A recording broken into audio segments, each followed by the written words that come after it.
Pemirsa, tingkat pengangguran terbuka di Jawa Timur terus menunjukkan tren penurunan.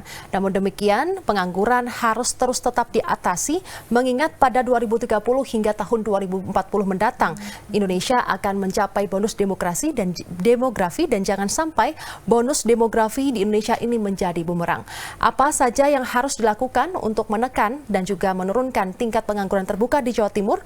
Menekan angka pengangguran akan dibahas di Dialog Titik Tengah bersama saya, Fatma Ayu.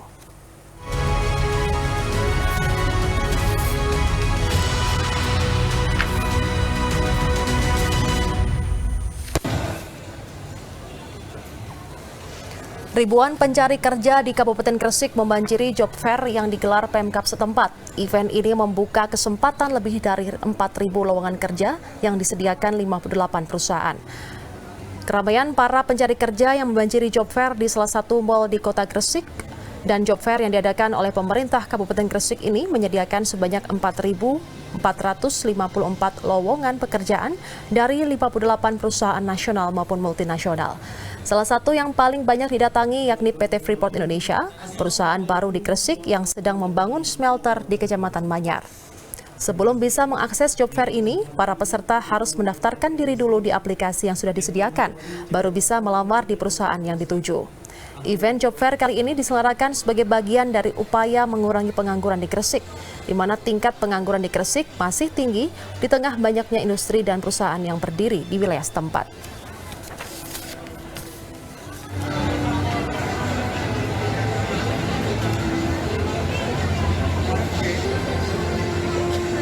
Pemirsa, Anda menyaksikan Dialog Titik Tengah kali ini membahas terkait dengan menekan angka pengangguran dan sudah hadir di studio Metro TV Jawa Timur ada Pak Himawan S. Tubagio, Kadisnaker Trans Jawa Timur. Selamat siang Pak Himawan. Selamat siang Mbak Fatma. Dan juga ada Bu Nurul Indah Susanti, Direktur Kadin Institute. Selamat siang Bu Nurul. Selamat siang Mbak Fatma. Baik, saya ke Pak Himawan terlebih dahulu Pak. Tingkat pengangguran terbuka di Jawa Timur ini menunjukkan tren penurunan dari 2021, 2022 juga turun. Bagaimana angka persisnya ini Pak? Baik, jadi terima kasih. Kita mengalami penurunan ya, 0,25%. Jadi dari 5,74 menjadi 5,49. Angka ini sebenarnya masih tinggi pengangguran ini karena target Ibu Gubernur nanti di 3, sekian di akhir jabatan beliau. Nah, capaian RPJMD yang sudah dicanangkan tahun 2019 ini memang menghadapi banyak kendala ketika tahun 2020, 2021 dan di 2022 itu terkena COVID. Nah, memang kemudian naik signifikan di tahun 2020 pengangguran itu, tetapi kemudian turun perlahan-perlahan sampai tahun 2022 itu. Nah, jadi angka 5,74 itu sangat tinggi menurut saya pada waktu itu, tetapi karena kita tidak bisa menghindar dari kondisi itu. Nah, sekarang saya kira kerjasama di Snaker untuk melakukan itu, semua lini saya dorong Mbak, untuk kemudian bisa menurunkan angka pengangguran itu. Pertama, tentu bidang yang saya dorong itu adalah bidang pelatihan. Ya, pelatihan untuk menyiapkan tenaga kerja yang lebih siap untuk nanti ditempatkan di berbagai lowongan kerja yang ada. Nah, dalam rangka pekerjaan pelatihan ini tentu stakeholder yang ada banyak sekali. Ya. Ada Kadin, ada latihan-latihan vokasi, pelatihan kerja. Kami juga mengoptimalkan di internal kami di 16 BLK untuk kemudian didukung, dan memang begini, di tahun 2020 itu anggaran pelatihan kan turun karena ada COVID. Di 2021 juga turun karena ada COVID. Di 2022 juga belum sembuh. Nah, baru pulih itu di 2023 ini. Jadi anggaran pelatihan di 2023 ini sudah hampir sama dengan 2019. Artinya selama 3 tahun persis kita itu mengadakan pelatihan yang sangat kurang untuk menyiapkan tenaga kerja. Itu sebabnya ini yang menjadi handicap kenapa penurunan pengangguran itu juga cukup lambat pada waktu itu. Nah, yang kedua, kita tahu bahwa selama tahun 2020, 2021, 2022 dalam selama COVID itu banyak dua tipe yang menambah pengangguran. Selain angkatan kerjanya nggak pernah turun loh Mbak itu Mbak. Lulusannya ya tetap tambah aja, anak sekolah juga lulus terus gitu. Mereka itu. Nah, angka-angka itu kemudian ditambahi oleh karena persoalan-persoalan laid off, misalnya orang yang dirumahkan, lalu ada yang terminate, yang di PHK, itu menjadikan angka pengangguran itu lambat sekali turunnya, meskipun juga masih banyak lapangan kerja yang kita lakukan. Nah, itu upaya kami. Jadi pelatihan. Kedua, upaya kemudian penempatan tenaga kerja ke luar negeri, Mbak. Oke, itu nanti akan dibahas sesaat lagi, Pak Himawan. Saya ke Bu Nurul. Bu Nurul, tadi sudah disebutkan oleh Pak Him bahwa pemerintah mendorong pelatihan seluas-luasnya dan dibantu seluruh stakeholder. Salah satunya adalah Kadin dengan membuat rumah vokasi. Bisa dijelaskan pelatihan di rumah vokasi itu seperti apa? Saya cerita dulu ya, rumah vokasi itu bukan tempat pelatihan sebenarnya. Rumah vokasi merupakan wadah yang di dalamnya nanti akan bekerja sama dengan lembaga pelatihan, termasuk saya selaku Direktur Kadin Institute. Ini dasarnya adalah rumah vokasi terbentuk salah satunya memang untuk mengurangi angka pengangguran tadi. Dengan apa caranya? Rumah vokasi nanti itu melakukan salah satu kerjasama dengan industri, menjembatani antara industri dengan dunia pendidikan. Selama ini yang dilihat adalah dunia pendidikan membutuhkan tenaga kerja di industri. Industri membutuhkan tenaga kerja, tetapi di pendidikan tidak memenuhi itu. Artinya apa? Berarti tidak ada link and match antara dunia pendidikan dengan dunia industri. Lah, upaya di rumah vokasi ini menjembatani keduanya itu, supaya terjadi serapan dari output perguruan tinggi ataupun SMK bisa terserap ke industri sesuai dengan kebutuhan yang diinginkan. Nah, selama ini mungkin ada beberapa yang belum terserap karena kondisi tadi link and match-nya belum, sudah link tapi belum match. Nah, ini langkah kita di Kadin Institute sendiri dengan menyikapi menguatkan sekarang Perpres 68 2022 ini revitalisasi pendidikan vokasi dan pelatihan vokasi ini akan tugas Kadin semakin besar. Salah satunya yaitu melakukan harmonisasi kurikulum dengan dunia industri. Yang kedua, merestrukturisasi atau memperbaiki SKKNI di seluruh sektornya, kementerian sektornya. Kemudian mengadakan kerjasama dengan yang lainnya. Baik. Menurut data dari BPS bahwa di Jawa Timur yang tertinggi angka penganggurannya adalah lulusan dari SMK. Bagaimana ini diatasi oleh pemerintah dan juga dari Kadin sendiri yang sudah mempunyai rumah vokasi? Nantinya akan dibahas di segmen berikutnya. Pemirsa jangan kemana-mana, kami akan segera kembali usai jeda.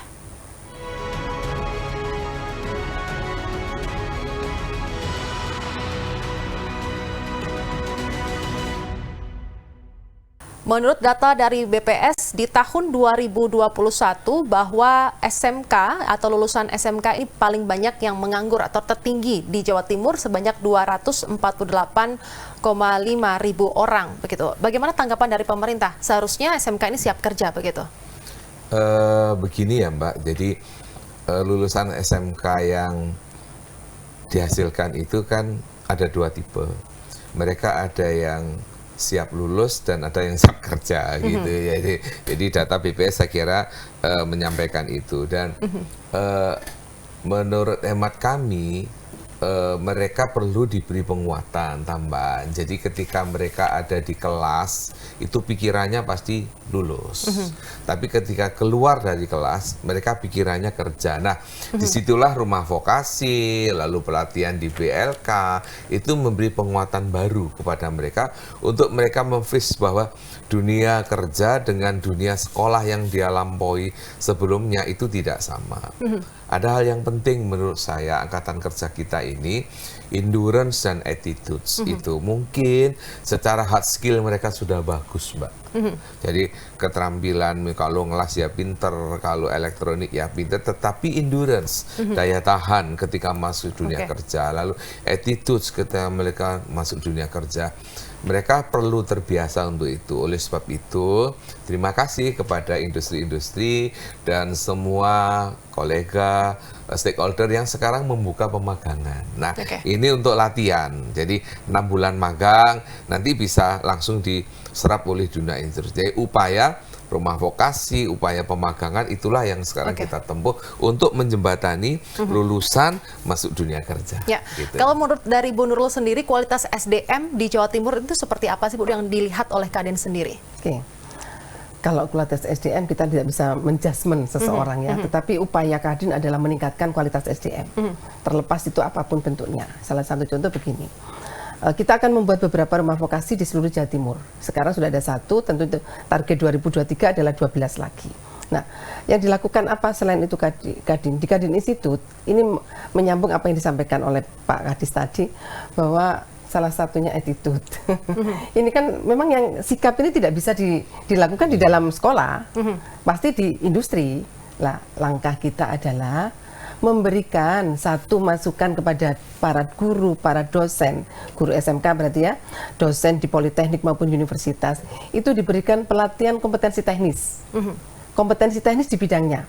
Artinya apa? Kadin Institute memberikan pelatihan kompetensi teknis ini supaya pada saat dosen mengajar di kampus sesuai dengan kebutuhan industri. Nah, setelah diberikan pelatihan kompetensi teknis, dosen magang di industri. Mau magang di industri pada saat proses pembelajaran akan memberikan sesuai apa yang ada di industri. Nah, terakhirnya selain dosen magang, mahasiswanya juga magang di industri. Supaya apa? Apa yang diinginkan tadi, salah satu attitude tadi, soft skill, itu didapatnya itu karena kebiasaan yang selalu dilakukan setiap hari. Di mana? Di tempat kerja. Karena kondisi pekerjaan, lingkungan pekerjaan, budaya kerja, itu harus dilakukan pekerjaan, tidak bisa di sekolah.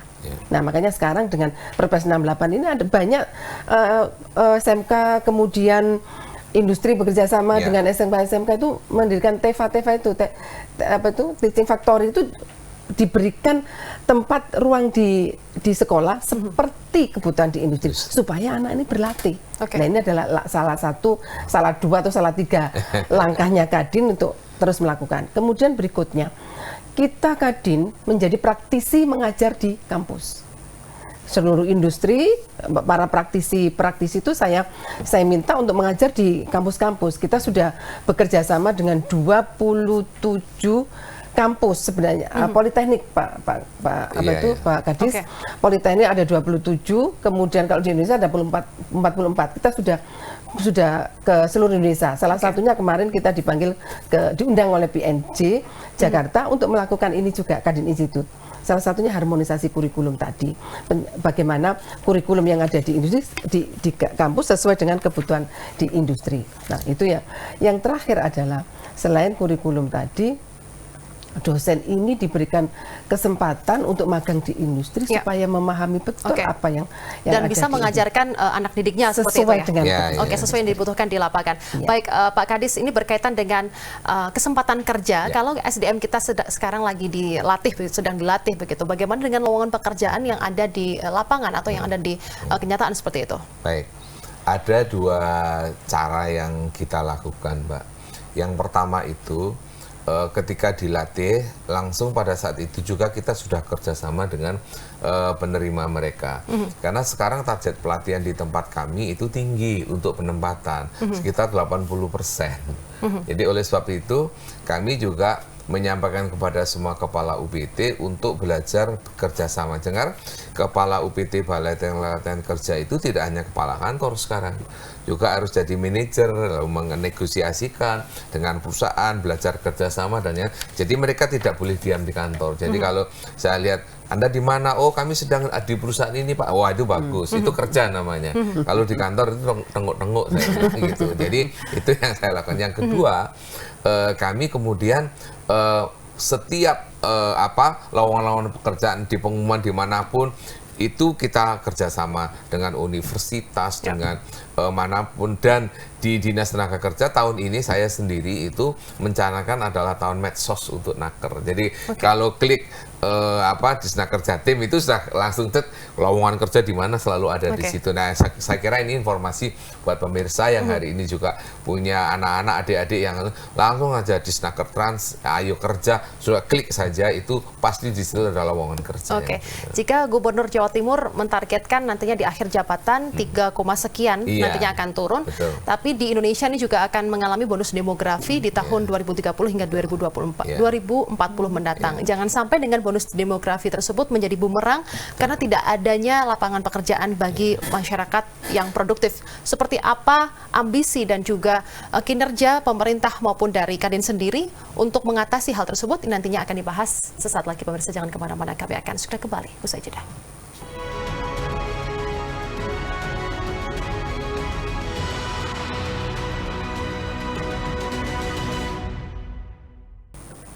Dalam menyongsong bonus demografi di tahun 2030 hingga tahun 2040 mendatang, sekaligus target dari Pemprov Jawa Timur adalah pengangguran turun 3,sekian%. Apa yang dilakukan oleh pemerintah?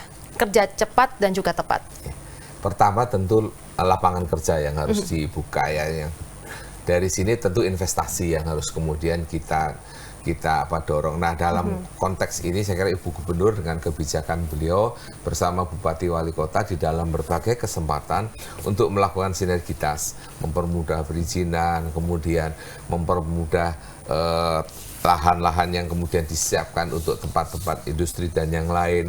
Dan yang kedua, kenyamanan berinvestasi itu dikaitkan juga kemudahan transportasi dan yang lain. Saya kira itu bagian pertama. Nah, yang kedua, kami yang menyediakan lapangan tenaga kerja, sekarang kami juga sudah mulai kemarin tanggal 14 Maret kemarin itu Ibu Gubernur melakukan kick off pelatihan di mana di Snaker ya. Itu luar biasa menurut saya karena kita sudah sampaikan bahwa yang dilatih hari ini Bu, ini sudah ada yang kita cadangkan di semua tenaga kerja dan penempatannya. Karena apa? Karena kami sudah memulainya dengan melakukan assessment kepada industri-industri butuh tenaga kerja dan kami juga sudah mulai menutup jurusan-jurusan yang di lembaga pelatihan kami ini sudah jenuh gitu. Jadi hal-hal ini yang kemudian kami merestorasi proses pelatihan di Naker. Memang ada hal-hal yang harus dicukupkan, yaitu revitalisasi alat-alat pelatihan yang sesuai dengan kebutuhan industri, itu yang masih menjadi tantangan. Dan saya yakin Ibu Gubernur mempunyai perhatian yang sangat kuat terhadap proses pelatihan dan kami mendukung dalam rangka pelaksanaan dan penempatan. Gitu. Baik. Saya ke Bu Nurul, apa pesan dan juga pandangan dari Bu Nurul ataupun Kadin sendiri terkait dengan 2023, peluang dan juga potensi sendiri untuk usia produktif di Jawa Timur agar angka pengangguran ini bisa ditekan di tahun ini? Kalau kita mau menekan, program Kadin adalah satu, tidak akan menekan angka ikut semakin kecil, tidak. Yang sudah lulusan terus berkembang. Nah, tugas Kadin adalah selain tadi harmonisasi kurikulum dengan pendidikan agar terserap, sisanya bagaimana bila tidak terserap? Karena SMK, Politeknik, Universitas terus bertumbuh dan mengeluarkan lulusan, sedangkan industri tidak bertambah. Mungkin bertambahnya tidak signifikan ya Pak Kadis ya. Sehingga langkah Kadin apa? Mencetak entrepreneur muda, wirausaha muda. Pak Ketum sudah mencanangkan 1.000 wirausaha muda akan dicetak di tahun 2023. Itu akan menekan angka demografi. Jadi dengan adanya angka demografi juga akan menurunkan angka pengangguran. Jadi mencetak wirausaha baru dan pengusaha muda. Oke, itu juga salah satu poin penting ya Pak. Apakah wirausaha ini juga di booster di Naker juga gitu. Ada kita gini. Jadi ada tenaga kerja itu yang kemudian mereka kerjanya kan usia pensiun mereka 56, 57. Itu kita harus masuk ke sini gitu. Lalu kemudian mereka yang kemudian ada disabilitas, kemudian ada korban kecelakaan, itu ada program yang kita bangun sekarang. Namanya itu Return to Work. Dan tidak boleh pokoknya meskipun mereka tetap harus kerja. Sehingga kami Naker sekarang sudah bekerja sama dengan berpensiun BPJS Ketenagakerjaan itu untuk kemudian apapun kondisinya selama mereka masih mau kerja, kita harus return to work. Jadi ini di satu sisi tidak menimbulkan pengangguran dan kemiskinan, di sisi lain yang pensiun ini juga harus masuk wirausaha. Sekarang kan usianya masih produktif. Padahal mereka 56 sudah selesai. Ini yang kita sinergikan sekarang, Mbak. Jadi kita harus optimis lah ke depan. Sinergitas pemerintah dan juga stakeholder termasuk membuka kesempatan kerja sebanyak-banyaknya dan mengundang investor untuk masuk ke Jawa Timur. Ini menjadi salah satu poin penting untuk menekan angka pengangguran di Jawa Timur. Terima kasih Pak Himawan dan juga Bu Nurul untuk informasinya dan bergabung bersama kami di Dialog Titik Tengah kali ini. Pemirsa, saya Fatma Ayu pamit undur diri. Terima kasih atas kebersamaan Anda. Sampai jumpa, sehat selalu.